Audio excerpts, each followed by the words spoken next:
세상의 빛이니 나를 따르는 자는 어둠에 다니지 아니하고 생명의 빛을 얻느니라.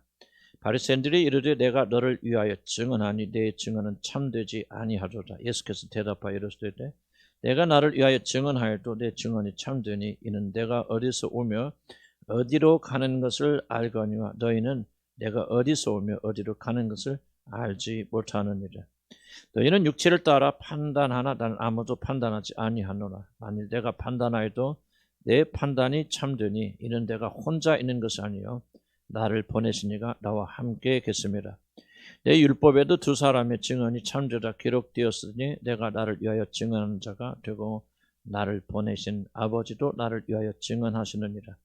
이에 그들이 묻되 내 아버지가 어디 있느냐? 예수께서 대답하시되 너희는 나를 알지 못하고 내 아버지도 알지 못하는다. 나를 알았더라면 내 아버지도 알았으리라. 이 말씀을 성전에서 가르치실 때 황금함 앞에서 하셨으나 잡는 사람이 없으니 그의 때가 아직 이르지 아니하였음이라.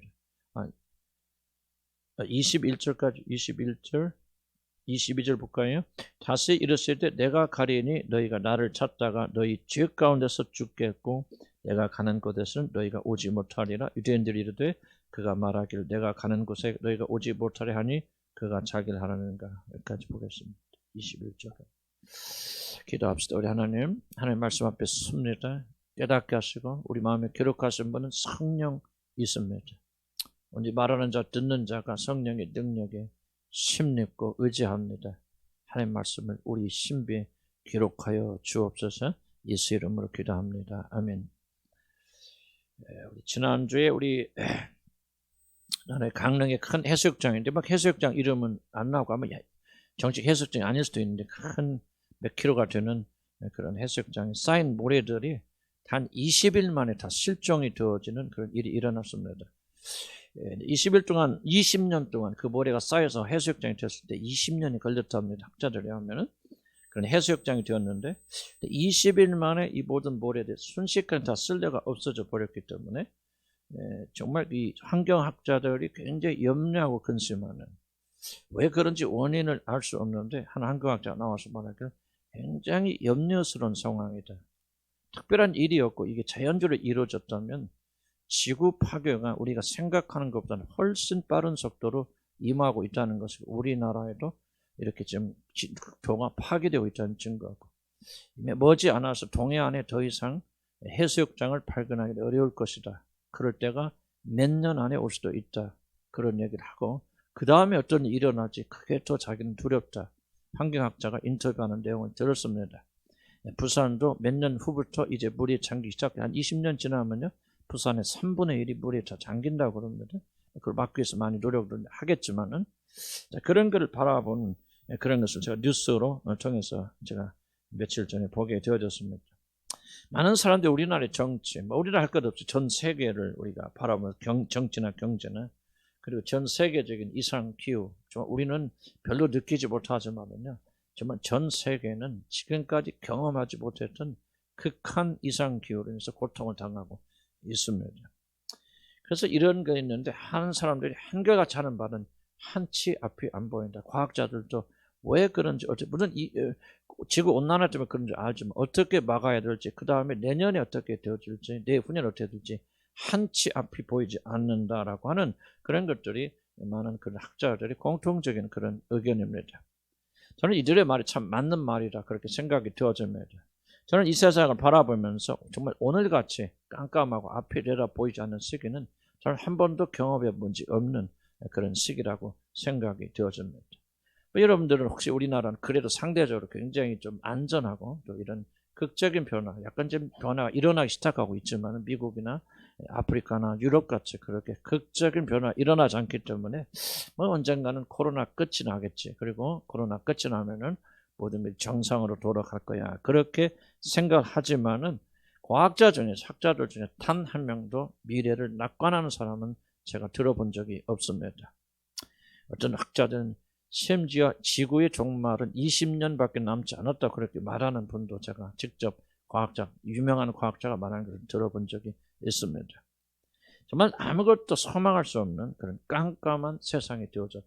낭만적이고 절망적으로 들릴지 모르지만 이게 바로 우리가 살고 있는 현실입니다.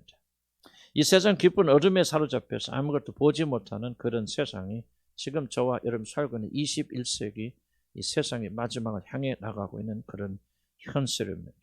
아무것도 보지 못하고 아무것도 알지 못하고 어두컴컴하기 때문에 마치 장님들이 사는 세상과 같다, 그렇게 생각이 듭니다. 그런 의미에서 그런 관점에서 본다면 나는 세상의 빛이라는 우리 주님의 말씀은 이 세상에 빛이 필요한 어둠이 바로 세상이라고 하는 것을 암시하고 있습니다. 생각해 보시기 바랍니다. 만일 세상이 어둡지 않다면, 깜깜하지 않다면 왜 빛 되신 주님이 필요하겠습니까? 그래서 내가 빛이라고 말할 때는 이 세상은 깜깜해, 암흑, 칠흑 같은 암흑이야라고 그렇게 전제하고 계시는 것입니다. 그러나 앞에서 말한 경제적인 어려움이나 그러나 정치적인 어려움 또는 지구 종말에 대한 그런 이상 기후에 대한 그런 어려움은 사실 그렇게 나는 심각한 것이 아니라고 그렇게 생각이 되어집니다. 우리에게는 더욱더 깊은 어둠이 있고 이 세상에는 더욱더 칠흑 같은 어둠, 정말 우리의 관심을 가지는 깊은 어둠이 있습니다. 바로 이 어둠이 온 세상을 덮고 있기 때문에 지금 이 세상은 깜깜한 그런 세상이 된 것입니다. 바로 이러한 세상에 참된 빛이 필요합니다.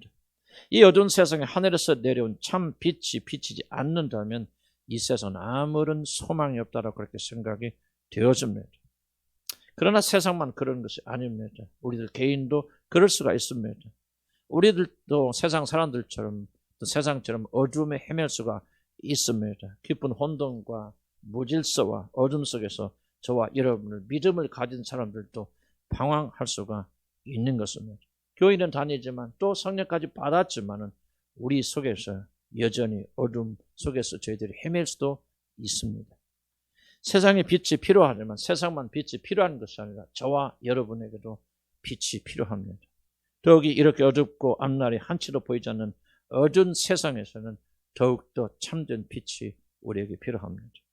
바로 이러한 세상에 나는 세상의 빛이라는 우리 주님의 선언이 그렇게 반가울 수가 없는 것입니다. 바로 이 말씀 한마디에 저는 세상에 소망이 주어졌다 그렇게 생각합니다. 바로 이 한마디에 어둠에 들려있던 우리들의 마음이 밝아지고 생명의 소망이 이 한마디에 움크려 솟구쳐 오릅니다. 이 세상에 어떤 일이 일어난다 할지라도 금방 환경학자 말한 대로 20년 내에 지구가 사라지는 일이 일어난다 할지라도 우리나라의 많은 부분이 침수가 되어지고 재난이 생기고 기후가 되어져서 정말 죽지 못해 살아가는 그런 날이 온다 할지라도 우리에게는 영광이 있고 소망이 있다는 것. 바로 나는 이 세상에 빛이란 이 한 말씀에 우리의 놀란 소망이 있습니다. 바로 나는 이 세상의 빛이라는 말씀이 이 어둠의 시대에 저와 여러분이 넘어지지 않고 굳건히 서다가 그 나라에 들어갈 수 있는 힘과 용기를 가져다 줍니다. 이 말씀을 통해서 우리 모두 이 어둠의 세상에서 넘어지지 않고 굳건히 서서 우리 주님이 여러분 데리러 오시는 시간 얼마 남지 않았지 않습니까? 바로 그 시간까지 이 말씀을 붙잡고 승리하는 여러분 되기를 주님의 이름으로 간절히 축복합니다. 제일 먼저 제가 여러분과 나누고 싶은 그런 말씀은 이 세상에 어둠이 가득하면 어떤 일이 일어납니까? 라고 하는 질문입니다. 도대체 이 세상에 어둠은 어떻습니까? 불 켜고 살면 되죠. 그런데 이 세상에 이런 영적 어둠이 있다면은 도대체 어떤 일이 일어나기에 우리가 이렇게 관심을 갖고 있어서 빛 되신 주님께 나가야 됩니까? 하는 질문을 우리가 던질 수 있습니다. 이 세상은 보이지 않는 어둠으로 가득 차 있습니다. 그런데 어둠이 가득 차게 되면 무엇보다도 정말 보아야 할 것을 보지 못한다고 하는 그런 특징이 있습니다. 이것이 바로 어둠의 가장 심각한 문제입니다. 보아야 되는데, 봐야만 사는데 그것을 보지 못하는 것이 어둠의 큰 문제입니다. 그래서 사람들은 넘어지고 자빠지고 다치고 죽습니다. 보이지 않으니 구덩이에 빠지기도 하고 그리고 넘어지기도 하고 뱀에 물리기도 하고 그렇습니다. 어둠이 넘치면 개인적인 삶에도 혼돈이 일어나게 되어집니다. 무엇이 옳은지 모르게 되어지고 자신이 사는 이유도 삶의 목적도 상실하게 되어집니다. 바로 어둠이 여러분의 삶을 지금 지배하고 있다는 그런 소리입니다. 아무것도 보이지 않으니 무엇이 옳은지 어떤 길을 가야 할지 인생의 모든 것이 다 목적과 존재한 이유를 상실해버리고 그냥 하루하루를 그렇게 살아가는 그런 사람들이 될 수밖에 없습니다. 그러나 이러한 것은 아무것도 아니라고 그렇게 생각합니다. 작은 거라고 생각합니다. 어둠이 가득하면 그 사람은 무엇보다도 영적인 흑암에 갇히게 된다는 것. 이것이 매우 심각한 일이라고 저는 그렇게 생각합니다. 어둠이란 말은 빛이 없다는 뜻이고 빛이 없으면 아무것도 보지 못하게 되어지는데 영적인 어두움이 여러분 사로잡으면 그 사람은 영적인 장님이 되어져서 정말 보아야 될 것, 그 사람이 참 생명을 가져다 주는 꼭 보아야 될 것을 보지 못하는 그런 어려움이 생기게 되어집니다. 그렇다면 어둠에 사로잡혀 있는 자들은 도대체 무엇을 보지 못하게 됩니까? 본문 14절 한번 읽어보시기 바랍니다. 나는 내가 어디서 와서 어디로 가는지 알지만 너희들은 내가 어디서 오며 어디로 가는 것을 알지 못합니다. 이 성경 말씀을 조금 조심 주의 깊게 읽어야 할 필요가 있는데 내가 어디서 오며 어디로 가는 것은 네가가 아닙니다. 그래서 내가는 그리스도를 말하는 겁니다. 그러니 나는 내가 그리스도는 내가 어디서 와서 어디로 가는지 알지만 너희들은 어둠 가운데 있으면 나 그리스도가 어디로 와서 어디로 가는지를 알지 못한다 하는 그런 뜻입니다. 영적 어둠이 세상을 덮으면 그 무엇보다도 영적 무지가 사람들을 사로잡습니다. 그래서 다른 것이 아니라 그리스도께서 어디로 와서 어디로 가시는 분인지 그리스도에 대해서 무지하게 됩니다. 이것이 바로 영적 어둠이 하는 가장 치명적인 일입니다. 예수 그리스도를 바로 눈앞에 두고도 그가 누구인지를 알지 못하, 어둠에 쌓여 있어서 그가 누구인지를 알지 못하니 유대의 지도자들은 그를 죽이려고 합니다. 만약 그가 나사렛 목수가 아니라 단순히 훌륭한 교사가 아니라 기적을 행하시는 그런 선지자가 아니라 하늘에서 내려온 사람의 몸을 입고 이 땅에 내려오신 죄인들을 구하러 내려오신 그리고 하나님이시라는 사실을 그들이 알았더라면 우리 도마가 고백한 대로 나의 주 나의 하나님이라는 사실을 그들이 알았더라면 어찌 그들이 예수님을 잡아서 십자가에서 죽였겠습니까? 이들이 눈앞에 계신 하나님을 알아보지 못한 것은 자신 앞에서 자신들을 위하여 십자가를 지신 세상의 구주 되신 그분을 그들이 알아보지 못한 이유는 다른 것이 아니라 영적 어두움이 그들을 사로잡고 있었기 때문입니다. 사랑하는 성도 여러분, 우리들이 코로나 재난과 이상기후와 앞으로 다가올 큰 어려움에 대해서 말하지만 그것은 심각한 것이 아닙니다. 왜냐하면 아무리 그런 어려움이 우리에게 있고 여러분 어떤 고난이 닥치고 이런 이상기후가 있어서 정말 죽기를 소원하는 그런 정말 숨도 쉬지 못하는 그런 상황이 되어 있다 할지라도 예수 그리스도께서 그런 우리를 구원하러 이 땅에 내려오셔서 우리를 그 나라를 인도하사시를 믿고 기다린다면 그분께서 오셔서 이를 구출하셔서 영광의 나라로 데려가게 될 터인데 영적인 어둠에 사로잡혀 있어서 그 예수를 알아보지 못하고 예수를 받아들이지 못하고 있기 때문에 죄 가운데 죽어가게 되는 멸망 가운데 죽어가는 비극이 일어난다면 이것 같이 큰 비극이 어디가 있겠습니까? 그렇기 때문에 우리는 세상의 어려움을 두려워할 것이 아니라 세상에 일어난 모든 어려움을 두려워할 것이 아니라 아무리 어려워도 주님이 우리 함께 하신다는 이 믿음으로 승리할 줄 믿습니다. 그러나 어둠이 우리를 사로잡고 있어 그것을 보지 못한다면 그것은 비극 중의 비극이라 그런 뜻입니다. 사단이 바로 그 생명의 길로 들어가는 유일한 문이신 예수 그리스도를 알지 못하도록 우리들이 어두움에 사로잡혀 있다면 그래서 우리들이 참 생명 되신 생명으로 인도하는 우리 주 예수 그리스도께로 이러면 전심을 다해서 나갈 수가 없다면은 이 자리에 와 앉아 계시지만은 어둠에 사로잡혀 있어서 여러분이 전심을 다하여 그리스도께 나갈 수 없다면은 우리는 세상과 함께 멸망받을 것입니다. 이와 같은 저주가 어디 있겠습니까? 제가 세상의 멸망과 심판에 대해서 자주 말하기 때문에 여러분 식상할 줄 모릅니다. 좀 더 고상한 것 듣기를 원할지 모릅니다. 그러나 사랑하는 성도 여러분, 그것은 부인할 수 없는 것이고 여러분 생각하는 신앙의 1단계, 2단계에서 1단계 밑에서 예수님과 십자가에서 배우고 그 다음 2단계 제자의 길로 헌신한 길로 3단계 전도의 길로 나가는 것이 이런 기독교가 아니라 바로 이 영광의 복음을 받아서 어떻게 하면 우리 앞에 닥친 이 생명, 죽음의 길을 벗어날 수 있는가를 항상 생각하는 것이 옳다고 생각이 되어집니다. 이러면 고사한 걸 듣기를 원합니다. 멸망과 심판을 듣기를 원하지 않지만 중요한 게 이것입니다. 이것은 부인할 수 없는 손으로 가릴 수 없는 리얼리티라고 하는 상입니다. 아무리 우리 침묵하여도 아무리 듣기를 원치 않아도 아무리 다른 것을 가르쳐도 이것은 반드시 우리들에게 찾아오는 리얼리티입니다. 이것이 기록 핵심이고 이것이 중심 기름입니다. 이 세상이 멸망하지 않고 심판과 지옥이 없다 하면은 여러분들은 하나님을 믿어야 되는 아주 중요한 이유를 상실하게 되는 것입니다. 사람들이 위기는 다른 것은 아니라 하나님이 이 세상의 죄에 대해서 인간의 악에서 진노하고 있고 이제 머지않아서 이 악한 모든 것을 다 불에 태우시고 지옥에 던지실 대심판 여호와의 날 진노의 날을 준비하고 계신다는 사실을 사람들이 깨닫지 못하는 것이 바로 인생의 가장 큰 위기인 것입니다. 여러분 구원이 무엇이라고 생각하시면 물론 구원에는 여러 가지 목적이 있고 최종적인 목적이 있겠지만 구원은 굉장히 중요한 것이 있는데 그것은 다른 것이 아니라 바로 하나님의 진노에서 우리를 건져내시는 것을 가리켜서 우리가 구원이라 그렇게 말합니다. 그래서 건짐받아서 우리 하나님의 자녀로 자라가는 더 중요한 목적이 있겠지만 구원의 1차적으로 가장 중요한 것은 하나님의 진노의 날이 있고 우리의 모든 행위를 심판하여서 반드시 벌 주시고 지옥에 던지시는 그 진노의 날이 있는데 이 진노의 날에서 저와 이런 건짐받는 그렇게 해서 구원이라 그렇게 말하는 것입니다. 어떤 분은 이렇게 말합니다. 하나님이 심판이 아니라 하나님의 사랑에 대해서 그분이 얼마나 우리를 사랑하시는가 그 사랑에 대해서 좀 말할 수 없습니까? 왜 그렇게 교회 와서 일주일 동안 살면서 지치고 힘든데 교회 와서 또 심판의 이야기를 들어야 됩니까? 나는 좀 하나님은 우리를 사랑하신다, 위로하신다, 격려하신다, 지치고 힘든 자리에 새 힘을 주신다. 그래서 하나님 얼마나 나를 사랑하시는 듣고 싶습니다. 그렇게 말하신 분들도 계십니다. 그렇습니다. 하나님의 사랑이 매우 중요하고 우리는 기회가 주어질 때마다 하나님께서 우리를 얼마나 사랑하시는가를 노래하고 찬양하고 감사하고 거기부터 새 감격과 새 힘을 얻어야 됩니다. 그러나 난 여러분께 한번 묻고 싶습니다. 도대체 무엇이 하나님의 사랑입니까? 도대체 무엇이 하나님의 은혜라고 여러분 생각하십니까?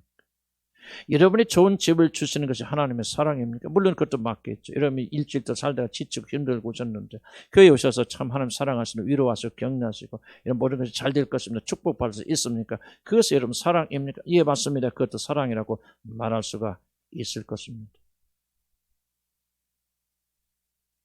그러나 진정한 사랑을 알려면은 무엇이 사랑인 줄 알아야 됩니다.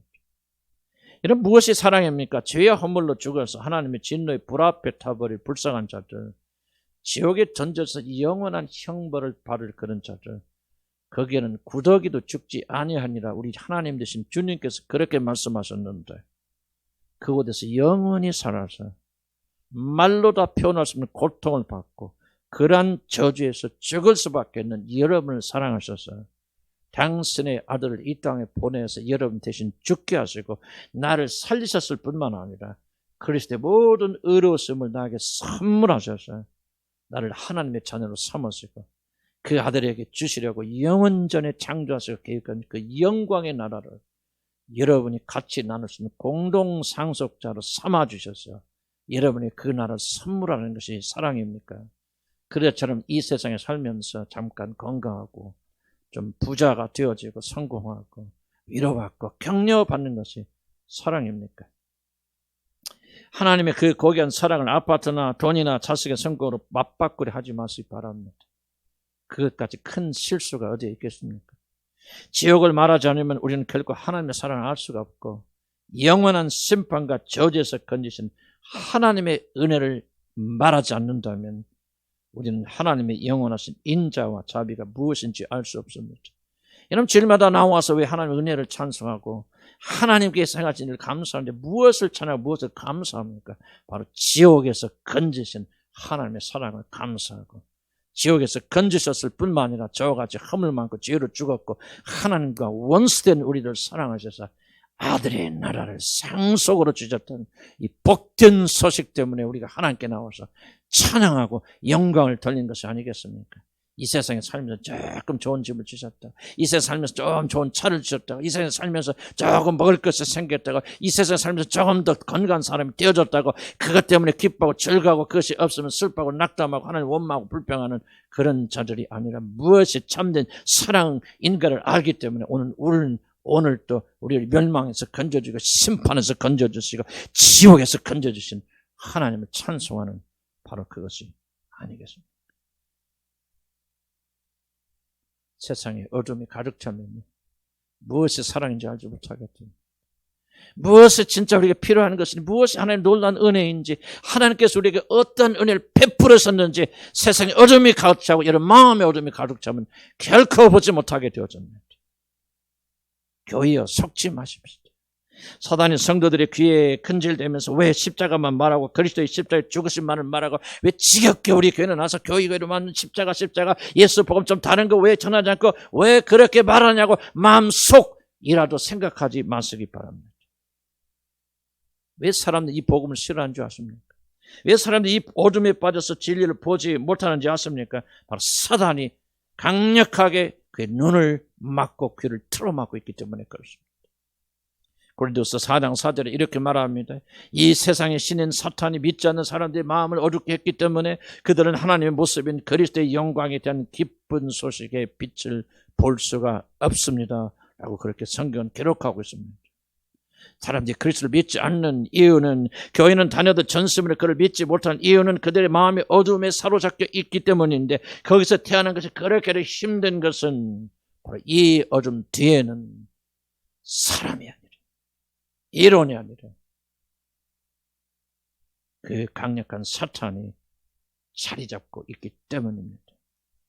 사탄이 믿지 않는 자의 눈을 자신의 손으로 덮어버리니, 사탄이 믿지 않는 자들의 귀를 그의 손으로 막아버리니, 사람들은 어둠에 사로잡혀서 복음의 영광, 우리 주 예수 그리스도께서 십자가를 통하여 이 땅에 가져오신 그 놀라운 선물을 보지 못하고 듣지 못하는 것입니다.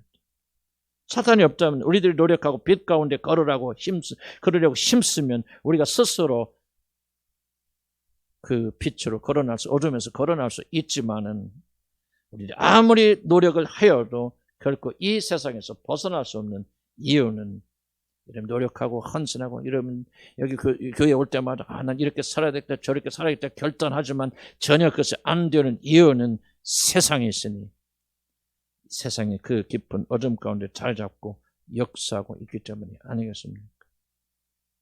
그리고 사단이 어둠을 통해서 하는 일이 무엇입니까? 그리스도의 영광에 관한 기쁜 소식, 즉 그리스도를 알지 못하게 하는 것이 아니겠습니까?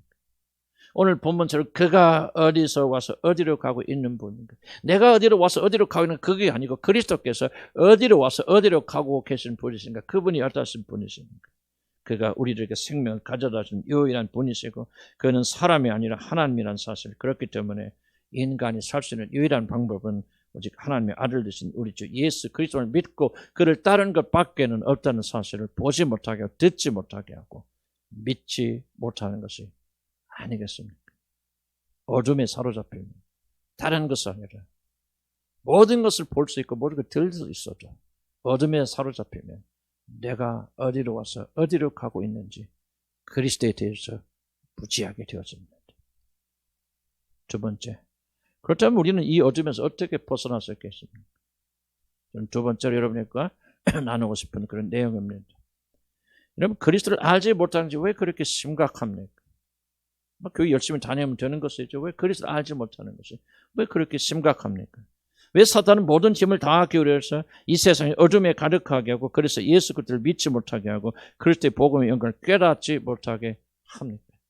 기도하는 거 방해하지 않고, 예배드리는 거 방해하지 않고, 찬양하는 거 방해하지 않아도 오직 여러분이 마음을 열어서 예수 그리스도가 누구신지 발견하는 것을 사단이 그렇게 총력을 기울여서 세상의 신이 믿지 않는 자 눈을 가리고 귀를 가로막는단 말입니까?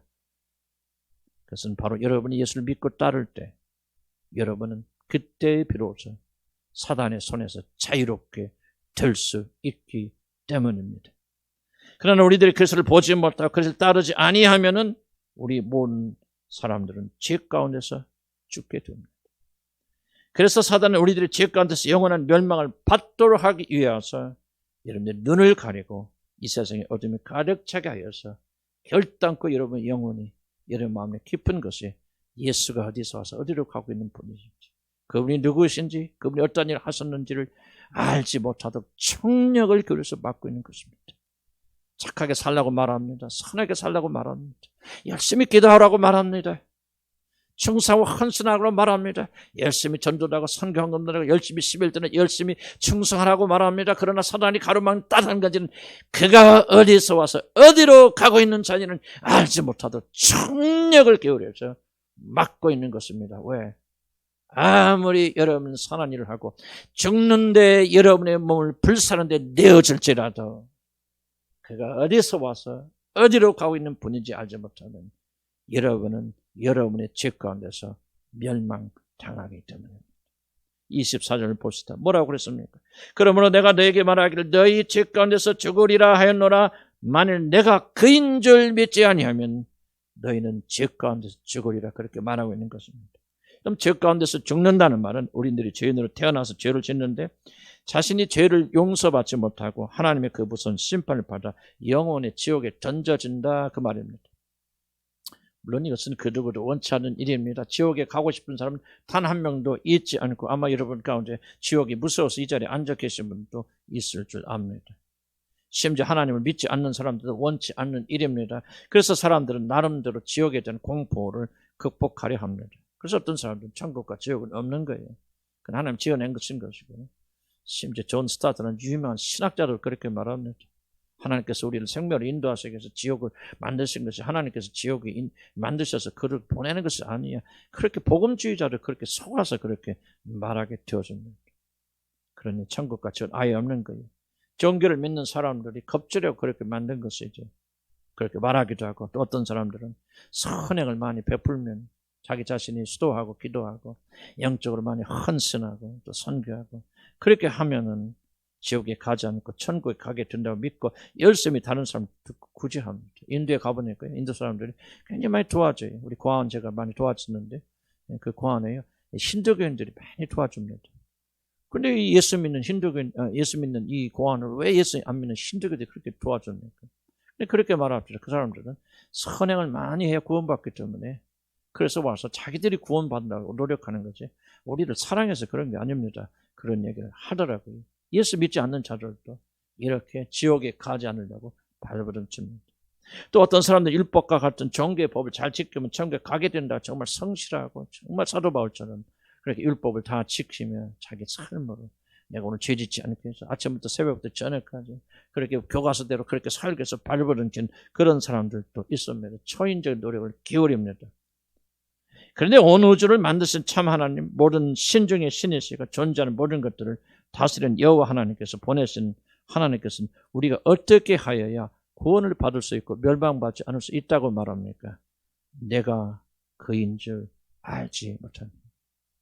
우리들이 자신의 죄 가운데 죽지 아니하려면 즉 심판받고 영원한 형벌을 받는 지옥에 던져지 아니하려면 선행이 아니라 노력이 아니라 헌신과 기도가 아니라 오직 한 가지 방법밖에 없는데 그것은 성경이 전하는 대로 그리스도를 믿고 그를 따르는 것입니다.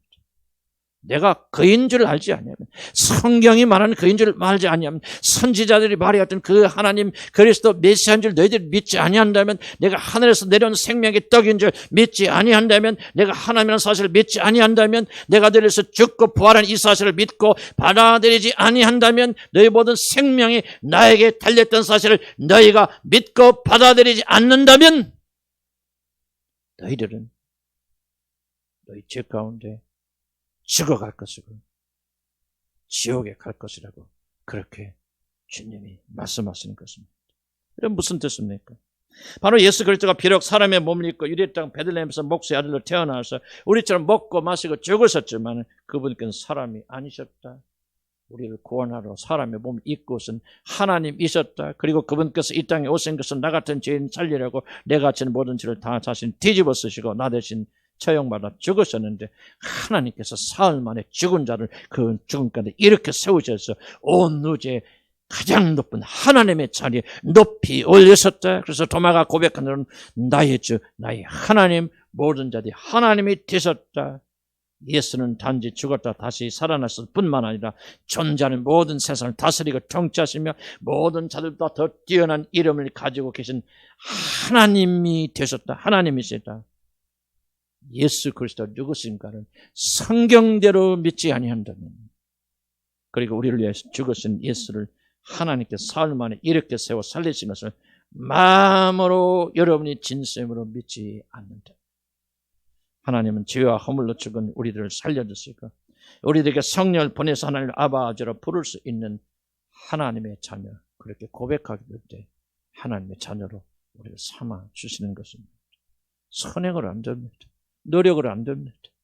여러분은 불사른 데 내어줘도 안 됩니다. 오직 내가 그인 줄 너희가 믿지 아니하면 성경에 기록된 그대로 예수를 받아들이는 것만이 멸망에서 건진받을 수 있는 유일한 길이라고 성경이 말하는 것입니다. 물론 이것은 우리들이 마음대로 할 수 있는 것이 아닙니다.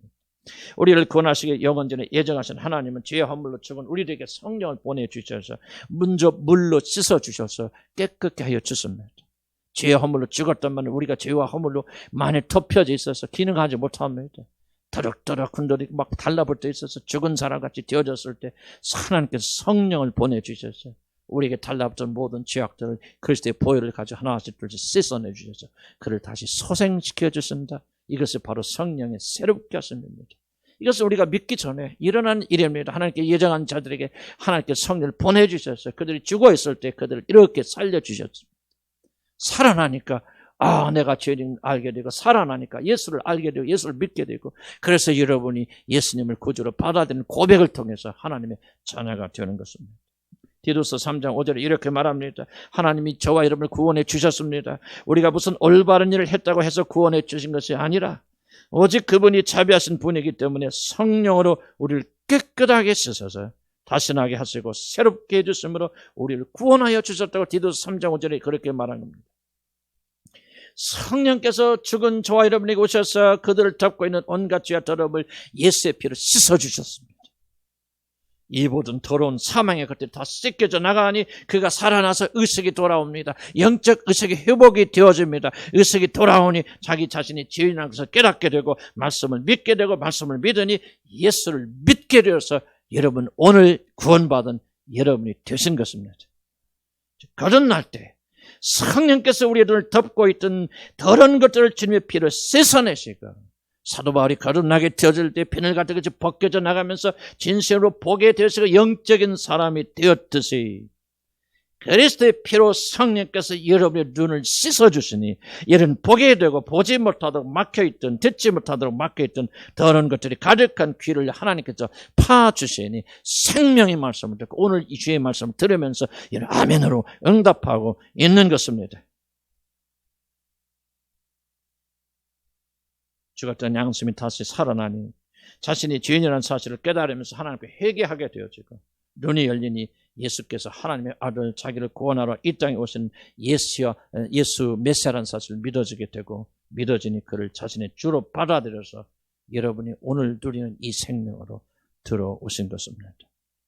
그런데 그리스도를 보지 못하면 그가 성경 전한 바로 그분 우리들이 지금 말하고 있는 이 구원을 이루시는 분이 바로 예수 그리스도라는 사실을 여러분이 믿지 못하게 된다면 그 사람은 영원한 저주를 받아서 사탄과 타락한 천사를 위하여 준비된 영원한 지옥에 던져지는 것입니다. 여기서는 목회자가 제일 두려워하는 것이 무엇인지 모릅니까? 이러면 여기 10년 이상 다니면서 열심히 뭔가 변화하기도 하고 새 사람이 되기도 하고 착하게도 살고 기도하는 사람이 되고 헌신하는 사람이 되어지고 그렇게 놀라운 선교하는 사람이 되어지고 누가 봐도 모범적인 사람이지만은 오늘 지금 내가 말씀드리고 있는 참된 구원의 일이 일어나지 않아서 예수가 그인 줄 마음의 중심으로 믿지 못하다가 지옥 가는 사람이 하나라도 있을까? 저는 그게 제일로 두려운 것입니다.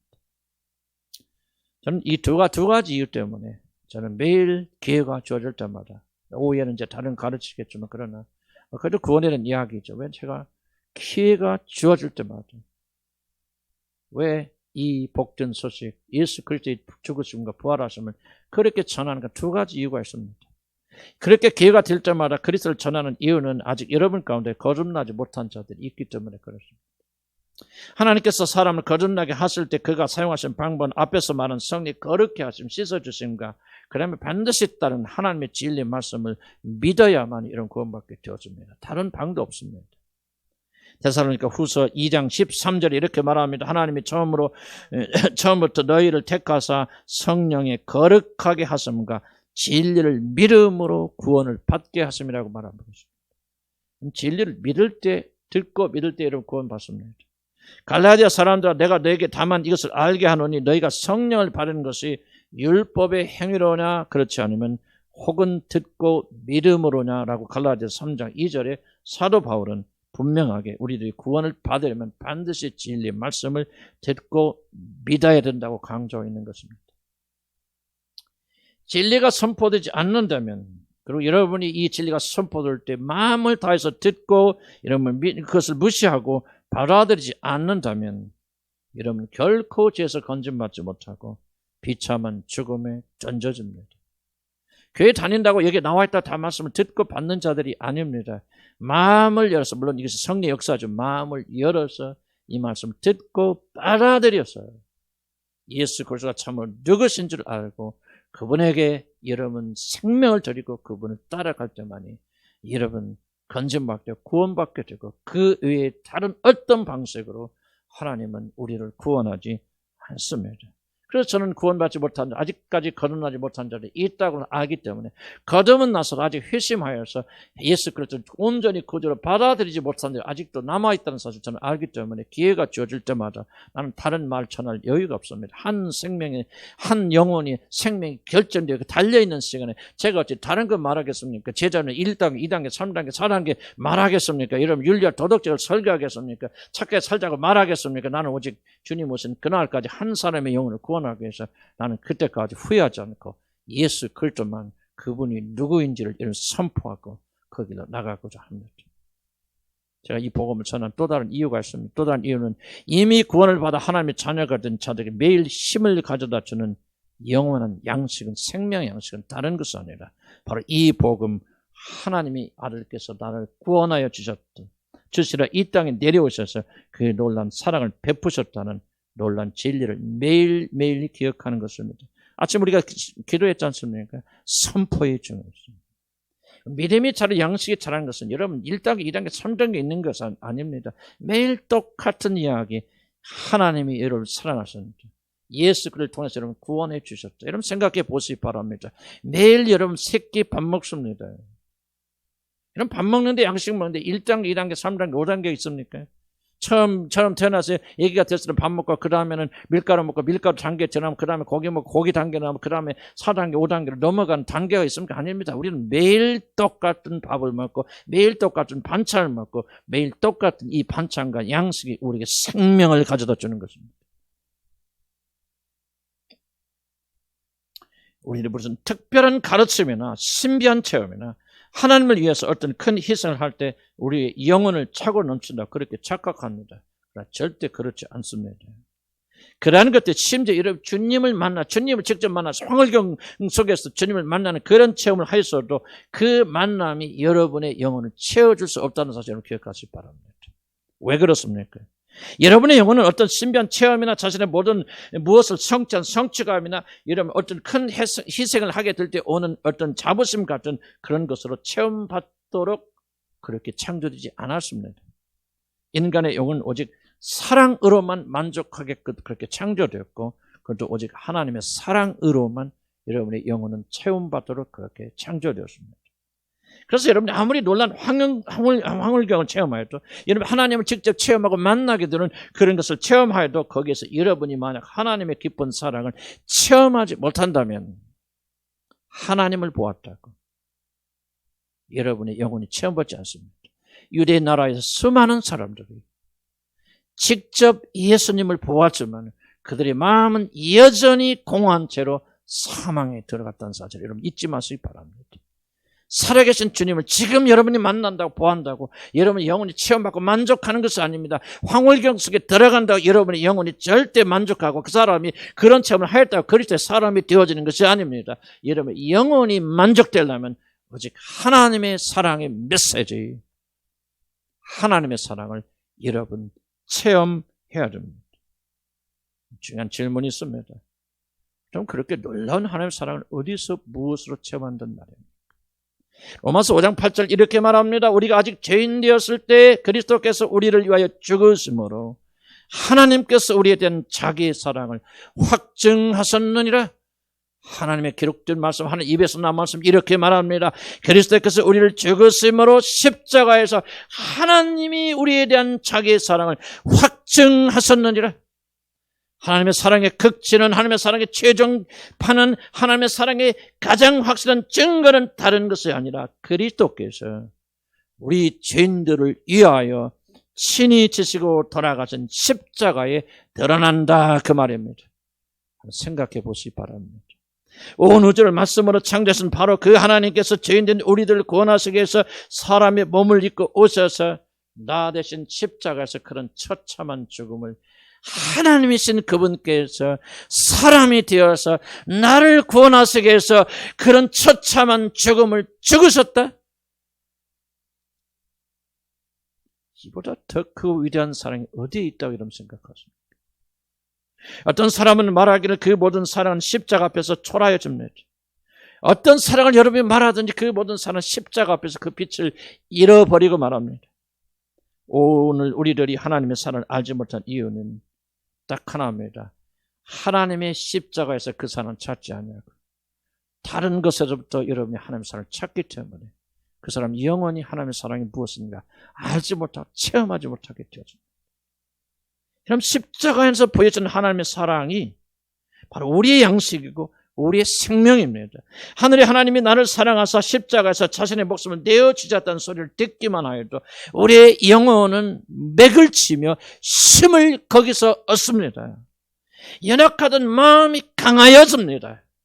어찌할까 못하는 두려움이 사라지게 되고 우리 안에서 생명의 소망이 일어나고 용기가 일어나고 우리 심장은 벌벌 뛰기 시작합니다.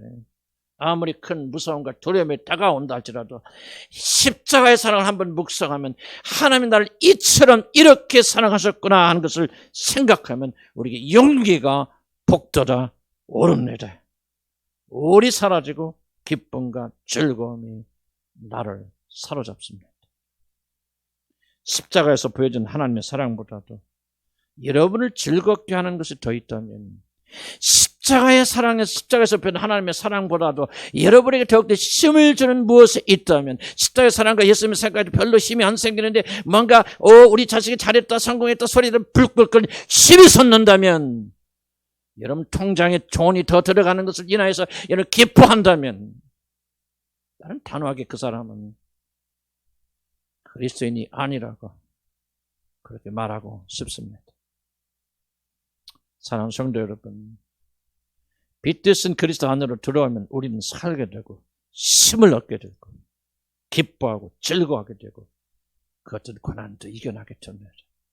이 마지막 시대 앞에서 말하죠. 부정적이고 이 세상이 어떻게 내일 어떻게 될지 모르는 아무도 장담하지 모든 과학자들이 이구동성을 심지어 이 지구가 멸망하는 20년 이상 남지 않았다고 하는 이 과학자들이 말하고 너희는 금년보다 내년이 더 힘들고 더 힘보다 내후년이 더 힘들고 그렇게 힘든 그런 고난의 세계 속에 우리에게 필요한 힘이 어디서 나오겠습니까? 그런 때에도 예수 그리스도가 이처럼 너를 사랑하사 하늘에서 내려오셔서 너를 대신하여서 십자가에서 죽으셨다는 이 십자가 메시지가 우리 안에서 고동치게 될 때 저와 여러분은 바로 거기서 살게 될 줄로 믿습니다.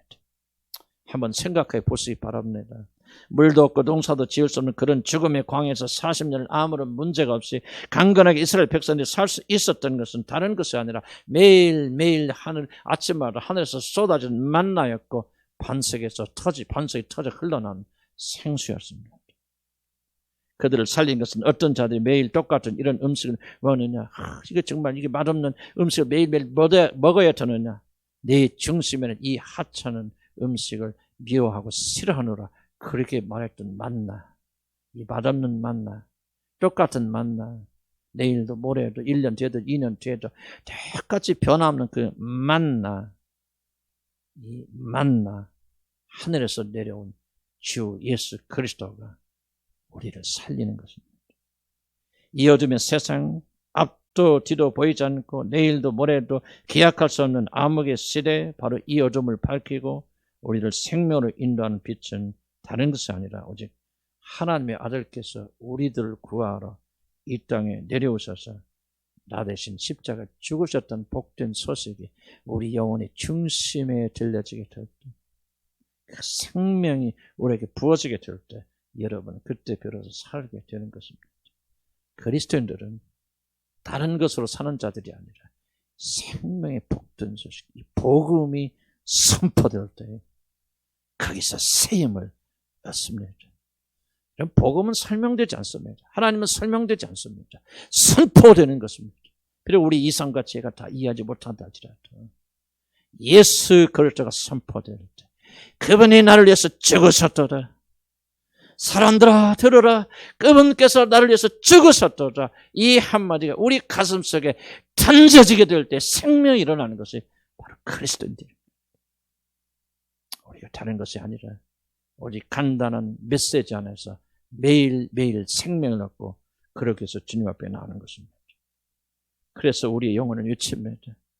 오늘 또 내일 또 우리에게 이 생명의 말씀만 전해주시오. 나는 이 만나를 먹고 싶소. 반석에서 흘러는 물을 먹고 싶소. 생명의 생수를 내게 주시오. 이 만나를 내게 주시오. 세상의 복된 소식도, 부하게 된다는 소식도, 건강이 된다는 소식도, 우리 자녀들이 성공하여서 유명한 사람이 된다는 소식도, 남편도 아내가 나를 사랑해서 꾀가 흔드는 그런 소식도 주님 나는 원치 않소. 주여 똑같은 말, 예수가 나를 사랑한다는 말, 그 말만 내게 전해 주시오. 그렇게 간구하며 외치는 것입니다. 나는 그 어떤 것도 싫소. 어떤 부도, 성공도, 영광도 싫소. 오직 하나님의 아들께서 나를 사랑하사 자기 몸을 버리시고 이 땅에 내려오셨어요. 십자가를 지시고 그 놀라운 이야기를 나에게 들려주시오. 나의 영혼을 다할 것이 아니다.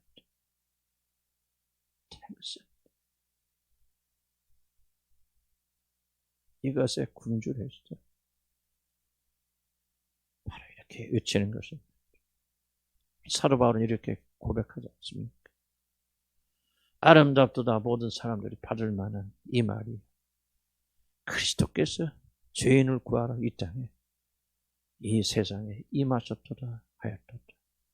죄인 중에 내가 교수입니다. 아멘.